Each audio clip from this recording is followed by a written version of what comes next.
চাই যে এই 9 বছরে সবকিছুর একটা নির্দিষ্ট সময় থাকে, ধূমকেতুরও একটা নির্দিষ্ট সময় এসেছে, সেটা রিলিজ হচ্ছে। আর স্পেশালি অ্যাবাউট মি অ্যান্ড দেব, আমরা দুজনে কখনোই এফর্ট দিইনি আমাদের জুটিটাকে বাঁচিয়ে রাখার, কিন্তু আমাদের জুটিটা বেঁচে থেকেছে তোমাদের ভালোবাসায়, তোমাদের অনুভূতিতে।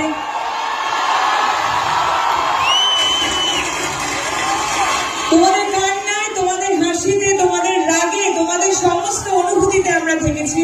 তার জন্য অনেক অনেক অনেক ধন্যবাদ। Thank you.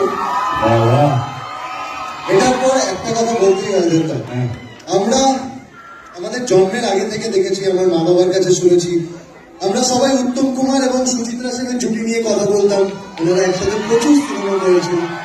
তারপরে আমরা দেখেছি বোম্বাদা আর ঋতুপর্ণা সেনগুপ্ত, ওনারাও 50-60টা সিনেমা একসাথে করেছে। তারপরে এত পপুলার একটা জুটি ওনাদের, তারপরে যদি কোনো জুটি থাকে, আর সেটার জন্য এত উন্মাদনা তো আমরা দেখিনি কারোর জন্য,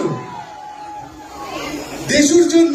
তোমাদের কয়েকশো সিনেমা তো হয়ে গেছে একসাথে মনে হয়। কয়েকশো না, অনেক 4টে ছবি হয়েছে। কি বলছো?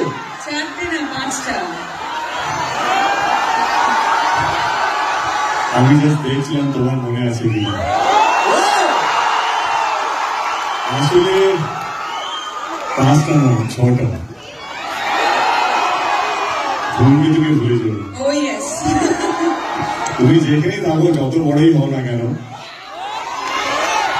ধূমকেতু তোমাকে কোথাও ছাড়বে না।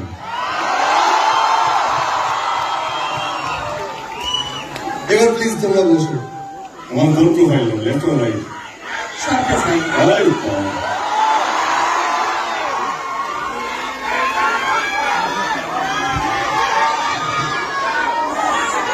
অডিয়েন্স এত শান্ত কেন? শান্ত থাকলে হবে না, আমার আওয়াজ যেন শোনা না যায়, ঠিক আছে? আমি অডিয়েন্সদের থেকে প্রচুর প্রশ্ন পেয়েছি, সেগুলো থেকে আমি নিজে কিছু প্রশ্ন বানিয়েছি। কারণ বেটা, আমি তোমার